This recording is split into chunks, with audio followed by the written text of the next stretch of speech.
Hey mobsters, this is Tracy Kaywood with Property Mob, and this video I really wanted to, it's kind of like a warning video because not everything is peaches and cream in any business, and sometimes a lot of people, especially on forums and some of the gurus and stuff, they make it seem like everything is just wonderful as a wholesaler or as a real estate investor or as anything. Internet marketers, everybody, they just hype it up to be a flawless industry, and that is not the case. There are definitely times that are trying, and you make mistakes and you learn along the way. So I'll just tell you a little bit about something that has recently happened to me, and I hope that you don't make the same mistake. You may, but anyway.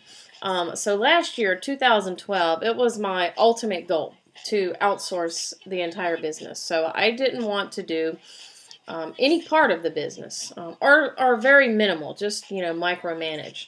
So with the use of Zoho and being able to create workflows and tasks for people and see the progress and things like that, I did implement the use of 3 other people.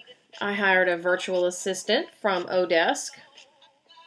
I hired a negotiator, which was a realtor licensed in the state of Florida and Georgia. That would be, to me, like a legal way, bona fide across the board, no gray areas, for her to buy houses for us and get paid a commission legally. And I hired a property inspector to go out, look at the houses, take photos, put lock boxes on, shoot video, put signs out. He also did our signs, our bandit signs. So he was like a bandit sign guy and a property inspector all in one. Okay.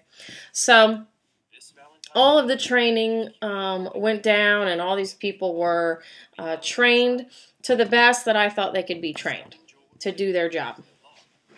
I wrote instructions. They were in Google Drive, the whole gamut, everything. Everybody was working on the transaction. So the flow would be, a lead would come in, it would just automatically go to the agent. The agent was trained to know our business and to know, what we were looking for, how to negotiate. The only thing that where I came into play is telling her our maximum offer. So she would pre-screen the sellers and enter the information into Zoho and send a task for me, or no, I'm sorry, send a task to the property inspector to go out and take photos.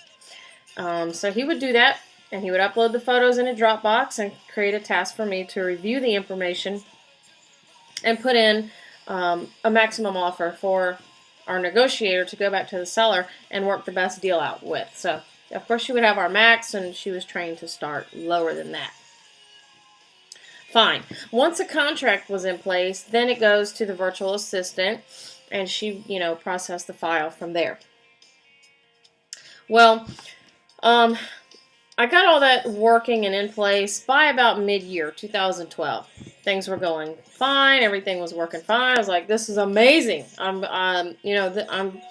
course, I was giving up a lot of my profit with a commission. I was paying her 3.5%, paying the property inspector kind of a, a la carte type of thing. For each property inspection, I paid him a fee plus a $100 bonus when we closed any deal. He was making okay money too. Also, sorry, Dan sending me a text. Where was I? Okay, all that was flowing smoothly. Great, right? Well, then around November, we started to realize that things were slowing down a bit. We weren't getting the amount of leads that we were used to, from our bandit signs. And we were like, man, what is going on? I mean, things are not normal. I mean, they've been like chugging all year. And nothing ever slowed down. We were consistently doing 3 or 4 deals every month. And then all of a sudden, it stopped. So we thought, well, it's the holidays, maybe people are taking a break. I even commented on, some Facebook forums about, I haven't done a deal either. This sucks. Well, first of the year came, and we were like, this is not right. This isn't normal. Anyway, I'm going to make a long story short. What was happening were two things. One, our bandit sign guy was not putting the signs out. Now, for quality control, I was having him send a photo. Every 5 signs, send a photo to prove that he was out putting signs out. So I wanted him to put the sign out, take a picture, and send it to the VA. And then she would document the campaign tab in Zoho and, you know, how many signs he were putting out. She knew that every picture meant 5 signs were out. We were keeping track, too, of, you know, how many signs we were ordering and how many we were paying him for, how many he's reporting as being completed. And we were telling him to put out, you know, 20 a day. That's what we do, 20 signs a day. So that's like, you know, 600 signs that should be on the street. We weren't getting any deals.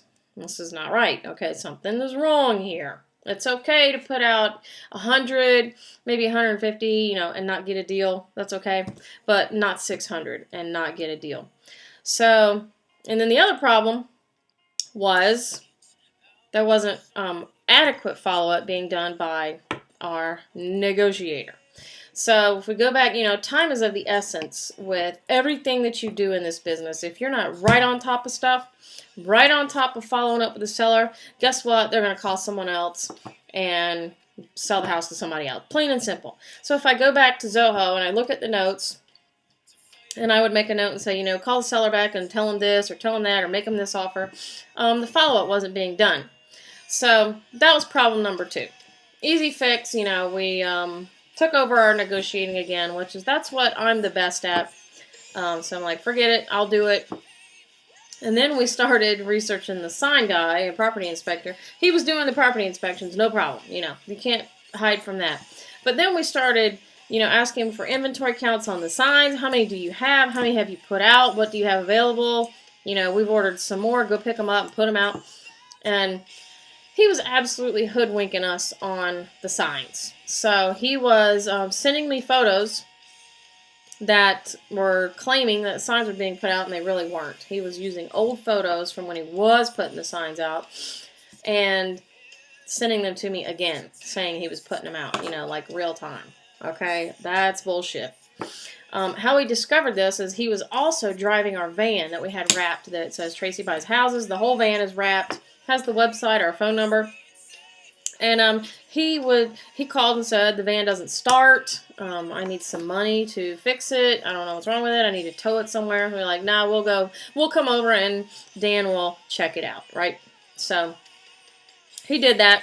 And that's when we found all of the signs, unopened boxes of signs in the back of the van. We were like, oh shit, this is crazy.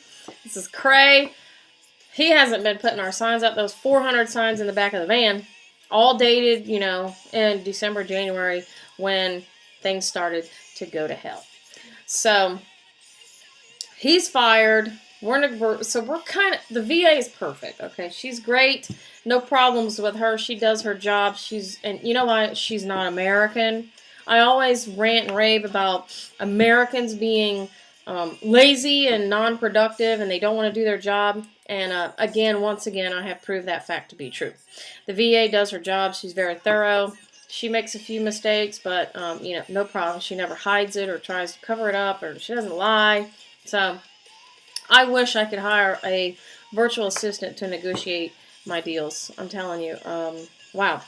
It just makes me, you know, I've got to start kind of back to square one, doing the stuff myself. My outsourcing, it worked for a minute. I think what happened is they see, you know, the profit on the HUD, and they, you know, start to get a little resentful. You know, hey, you're making 10 grand, we only make up 100, you know, what's going on? I'm going to do this myself. So, not sure, but kind of my suspicion. Oh, well, it's back to me and Dan and our VA in the Philippines. That's okay with me. We're starting from square one. We're back to putting signs out every day ourselves, 20 a day. Things will start picking up again, and you know, I don't know if I'm going to go with outsourcing again or not. I mean, most of the business is outsourced. I have it very organized and efficient. Okay, so that's not the issue. It's, you know, I'm trying to steer away from doing the property inspection. You know, I just want to do the negotiating. So, you know, that's what...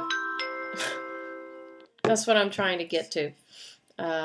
But anyway, be careful if you're outsourcing things like that to other people. Stay on top of them. Find a way to quality control. Make sure they're doing their job. Or else you may find yourself dealless and starting back at square one. So that kind of sucks. But, it's no big deal to me because, I know the business, so I can just get it all in motion again and see how it goes for 2013. All right, guys, that was some good tips. I'll check you guys later. PropertyMob.com, makers of badass investors. Organization and efficiency is what we're all about. So if you have any questions, PropertyMob.com, click on Ask a Question. I will answer them for you, okay? Talk to you later, guys. Bye.